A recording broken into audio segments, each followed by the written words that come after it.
नमस्कार दोस्तों, डियर सभी मेरे चैनल में आप सभी लोगों का बहुत बहुत हार्दिक स्वागत है। और आज का नया टॉपिक है निपा वायरस।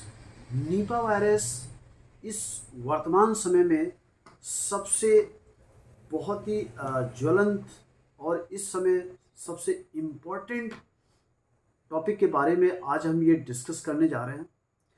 जिस तरीके से 2020 में हमारा कोरोना वायरस ने सबको परेशान करके रख दिया था, ये उसी तरीके का नीपा वायरस भी है। और जिस तरीके से कोरोना वायरस भी जनरेट हमारा कहाँ से हुआ था, बैट यानी कि चमगादड़ से आया था, उसी तरीके से ये नीपा वायरस भी ये चमगादड़ से ही आया है। इसको इंग्लिश में हम बैट भी बोलते हैं। और इसको बोला गया है type of genetic disease. Genetic disease किस लिए बोला गया है? क्योंकि ये चमगादड़ से एनिमल में आया है और एनिमल से ये ह्यूमन बीइंग में आया है। अब ये आया कैसे है, हम ये समझने की कोशिश करेंगे। ये जब कहीं भी चमगादड़ हमारे मोस्टली कहाँ बैठते हैं? पेड़ों में बैठते हैं। और पेड़ों में क्या लगते हैं? हमारे फल फ्रूट लगते हुए। तो उस कंडीशन में अगर वो बैट यानी कि चमगादड़ जब वो किसी ट्री के ऊपर में बैठते हैं और जिस स्टेट में जो ज़्यादा ट्री होते हैं या ज़्यादा फ्रूट्स अगर डेवलप होते हैं, मान लेते हैं कि सपोज दैट जेएनके की अगर हम बात करते हैं तो वहाँ पर एप्पल्स वगैरह ज़्यादा मिलेंगे। इसी तरीके से मान लेते हैं कि जो लेटेस्ट अभी देखा गया है कि केरला में अभी सबसे ज़्यादा इसका इफेक्ट आया है। केरला हमारा इंडिया का स्टेट है और ये साउथ से बिलोंग करता है। अभी वहाँ पर 2 लोगों की इससे डेथ भी हो गई है। तो उस कंडीशन में ये देखा जा रहा है कि कितना ये डेंजरस है। तो इसका मतलब क्या हुआ? मान लेते हैं कि वहाँ पर डेट्स के अगर ज़्यादा अगर पेड़ हैं तो इसका मतलब चमगादड़ वहाँ डेट्स के ऊपर में बैठेगा। और वो डेट्स जिसको हम खजूर बोलते हैं, वो खजूर हमारा एनिमल, मान लेते हैं कि वो जब फ्रूट्स ज़मीन में गिरते हैं तो जो हमारे आपके मान लेते हैं कि कोई एनिमल लाइक दैट, जैसे पिग। पिग मीन्स क्या होता है? शुअर होता है। तो उसी तरीके से वहां पर कुत्ता, बिल्ली, अदर एनिमल्स भी हो सकते हैं। तो वो जब चमगादड़ किसी फल या फ्रूट्स में वो अपने दांत लगा देता है या खाने का प्रयास करता है और वो फ्रूट्स हमारे जमीन में गिर जाते हैं तो वो एनिमल्स के द्वारा खाए जाते हैं और वो एनिमल के माध्यम से हमारे ह्यूमन बीइंग में भी प्रवेश करता है।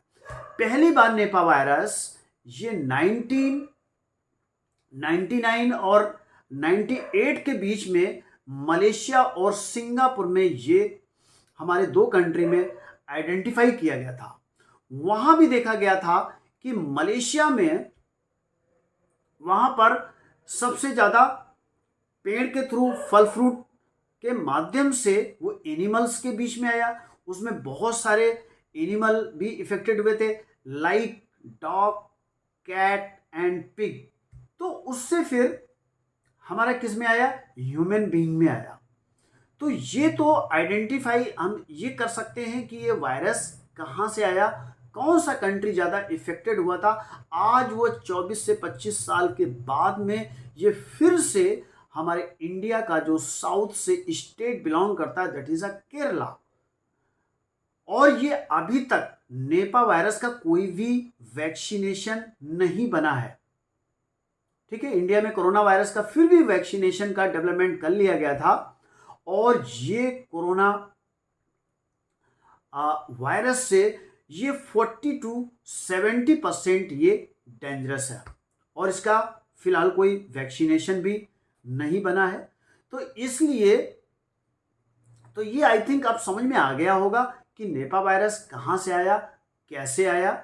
ठीक है, अब हम बात करते हैं कि इसके सिम्टम्स क्या होंगे। सिम्टम्स इसके मेन 10 सिम्टम्स निकल करके आते हैं। अगर ये ऐसे सिम्टम्स आते हैं तो यू कैन से कि वो पर्सन इस नेपा वायरस से इफेक्टेड हुआ है। तो पहला है फ्रेंड्स फीवर। इसमें फीवर हाई फीवर हो सकता है, नॉर्मल फीवर भी हो सकता है, सर्दी लग के भी वायरस हो सकता है। वो 102, 103, 104 डिग्री तक, ये टेम्परेचर तक वो जा सकता है। ठीक है। नेक्स्ट है headache.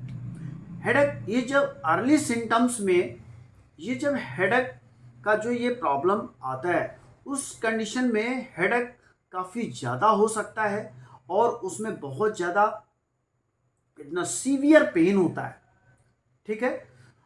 Third one is a कफ। कफ यानी कि कफिंग यानी कि खांसी, और वो खांसी हमारी ड्राई भी हो सकती है और वेट भी हो सकती है, यानी कि उसमें कुछ कफ भी डिस्चार्ज हो सकता है। तो उस कंडीशन में उसमें कफिंग भी बहुत ज़्यादा होती है। नेक्स्ट फिर आता है सोरनेस इन थ्रॉट। थ्रॉट में यानी कि गले में दर्द भी आता है, चुभने वाला भी दर्द हो सकता है। ठीक है। नेक्स्ट जो पांचवा जो हमारा सिम्टम्स आता है, डिफिकल्टी इन ब्रीदिंग, सांस लेने में उसको बहुत तकलीफ होती है। ठीक है। नेक्स्ट आता है वॉमिटिंग, यानी उसको नौजिया का भी प्रॉब्लम हो सकता है, यानी कि उल्टी करने का भी उसका मन हो सकता है। नेक्स्ट है मसल्स पेन। मसल्स पेन उसमें काफी ज्यादा हो सकता है, सिमिलर टू लाइक फ्लू, जैसा फ्लू होता है उस तरीके से फ्लू की कंडीशन में भी हमारे मसल्स में पेन होता है। नेक्स्ट है फटीग। फटीग माने होता है थकान, उसके बॉडी में बहुत थकान महसूस होगा, डिजीनेस महसूस होगा और एकदम वो शांत रह रहा होगा, बॉडी में एनर्जी लेवल बहुत वीक हो चुका होता। नेक्स्ट है नाइन्थ नंबर डिजीनेस, यानी कि कुछ पीपल्स के अंदर में डिजीनेस महसूस होता है, यानी कि वो बहुत इतना ज़्यादा नर्वसनेस रहेगा, एकदम शांत रहेगा। तो ये उस कंडीशन में हो सकता है। और 10वां और लास्ट है मेंटल कंफ्यूजन। तो उसमें कुछ ऐसा भी होता है कि उसके अंदर में मेंटल कंफ्यूजन के भी कुछ सिम्टम्स आ जाते हैं। तो दोस्तों ये 10 सिम्टम्स हमारे निकल करके आते हैं। अगर ये 10 सिम्टम्स हैं तो ये निपा वायरस के इसमें आ सकते हैं। फिलहाल अभी ऐसा अभी गवर्नमेंट की तरफ से भी कुछ ऐसा अभी इसमें नहीं बोला जा रहा है कि कहाँ पर इसके टेस्ट कराएंगे, किस पैथोलॉजी लैब में कराएंगे। तो जिस तरीके से कोरोना वायरस में ये डिक्लेयर्ड था, तो ये इनिशियल कुछ इंफॉर्मेशन आई है जो मैंने आप लोगों को दिया है, तो इसको ध्यान में रखेंगे। और इसमें सावधानियां आपको क्या क्या बरतनी है कि इसमें कटे हुए फल आप नहीं खाएंगे, रखे हुए फल भी हम नहीं खाएंगे, ये हमेशा आप याद रखिएगा।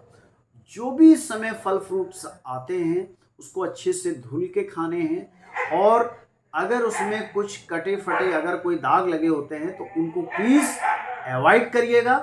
और हम आपको एक चीज़ और बताना चाहेंगे कि इसमें कोरोना वायरस में जो हमारी एक मेडिसिन बहुत फेमस मेडिसिन हुई थी, दैट इज आर्सेनिक एल्बम। तो ये जो सिम्टम्स मैंने बताए हैं उसमें चाहे फीवर हो, हेडेक हो, कफिंग हो, सोर थ्रोट हो, या ब्रीदिंग प्रॉब्लम हो, वॉमिटिंग हो, मसल्स पेन हो, fatigue, dizziness and mental symptoms, ये हमारे मैक्सिमम सिम्टम्स हमारे आर्सेनिक एल्बम से मिलते हैं, कुछ रस्टॉक से मिलते हैं। तो प्लीज़ ये 2 मेडिसिन आप ध्यान रखें, और एज ए प्रिकॉशन के तौर पर या सिम्टम्स अगर आपके बॉडी में ऐसे अगर आ रहे हैं तो आप जरूर इन मेडिसिन का सेवन करें, बहुत अच्छा होगा। तो आर्सेनिक 4 बूंद 1/4 कप पानी में 3 से 4 दिन या 5 दिन ले लेंगे, फिर हम उसको आफ्टर 15 डेज के बाद में हम रेपिटेशन करेंगे, देखेंगे बॉडी का इम्यूनिटी लेवल भी हमारा बढ़ जाएगा। और अगर जिसको हो गया है तो वो प्रॉपर किसी अपने नज़दीकी होम्योपैथ डॉक्टर से कंसल्ट करने के बाद में ही मेडिसिन लें, क्योंकि हमारे होम्योपैथिक में किसी भी बैक्टीरिया व वायरस का कोई भी अटैक हो, हमारे होम्योपैथिक मेडिसिन में उनके अंदर में इतनी कैपेसिटी है कि उसको हर हाल में कंट्रोल कर सकता है। तो ये दोस्तों ध्यान रखिएगा। और इसका ड्यूरेशन भी है 4 to 14 डेज के बीच में उसका इफेक्ट ज़्यादा आ सकता है। तो उस कंडीशन में ये हम अप्लाई आर्सेनिक एल्बम कर सकते हैं। तो दूसरी मेडिसिन जो मैंने आपको बताई थी रस्टॉक्स 200, अगर वहाँ पर आपको लगता है कि बहुत ज़्यादा कुछ फीवर जैसा भी महसूस हो रहा है, मसल्स में पेन हो रहा हो, तो उसके लिए हमारी रेस्टॉक्स मेडिसिन बहुत इफ़ेक्टेड मेडिसिन है। और रेस्टॉक्स 200 के 3 से 4 डोज, यानी कि दिन में 2 बार 4 बूंद 1/4 कप पानी में दिन में 2 बार 2 से 3 दिन ले लेंगे, आप देखेंगे मैक्सिमम प्रॉब्लम हमारी सॉल्व हो जाती है। तो अगर नहीं है तो एज ए प्रिकॉशन के तौर पर ले सकते हैं, बट अगर सिम्टम्स आता है तो हमारे लिए काफ़ी बेटर होगा। और अगर फिर भी कोई भी जानकारी चाहिए तो इसमें हमारा कॉन्टेक्ट नंबर हमारा दिया हुआ है, तो प्लीज़ हमारे इस नेपा वायरस से आप ज़रूर सावधान रखिएगा, आप अपनी सावधानियाँ बरतिएगा। और अभी गवर्नमेंट की तरफ से भी कुछ अनाउंसमेंट होगा तो उसको भी आप ध्यान में रखेंगे और अपनी तरफ से सावधानियां रखिएगा, अपनी बॉडी का इम्यूनिटी लेवल को बढ़ा के रखिएगा। इसमें anulom vilom, kapalbhati, morning walk, evening walk सब कुछ इंक्लूड है। और अपनी डाइट को भी आप मेंटेन करिएगा। और इसमें योगा प्राणायाम बहुत इम्पोर्टेंट इनका रोल है। तो प्लीज़ ये मैंने आपको निपा वायरस के बारे में आपको मैंने जानकारी दी, जो संभावित होम्योपैथिक मेडिसिन हो सकती थी उसके बारे में भी मैंने आपको जानकारी ली। तो ये दोस्तों, कोई भी अगर बैक्टीरिया वायरस का अगर अटैक है, अकॉर्डिंग टू सिम्टम्स अगर लेंगे तो कोई भी बड़ी से बड़ी प्रॉब्लम हम होम्योपैथिक मेडिसिन से ही ठीक कर सकते हैं। ठीक है, तो दोस्तों मैं इस वीडियो को यहीं पर फिनिश करता हूँ। और जो हमारे इस वीडियो को पहली बार देख रहे हैं, प्लीज़ हमारे वीडियो को शेयर करिए, लाइक करिए। और हमारे चैनल को अगर जिसने सब्सक्राइब नहीं किया है तो प्लीज़ सब्सक्राइब कर लीजिएगा। आपके ही सपोर्ट से हम चल रहे हैं। और भी आपका जैसा भी एडवाइस आएगा हम और भी आप लोगों के लिए वीडियो बनाते रहेंगे। तो मैं इसको यहीं फिनिश करता हूँ। Thank you so much. जय हिंद, जय भारत।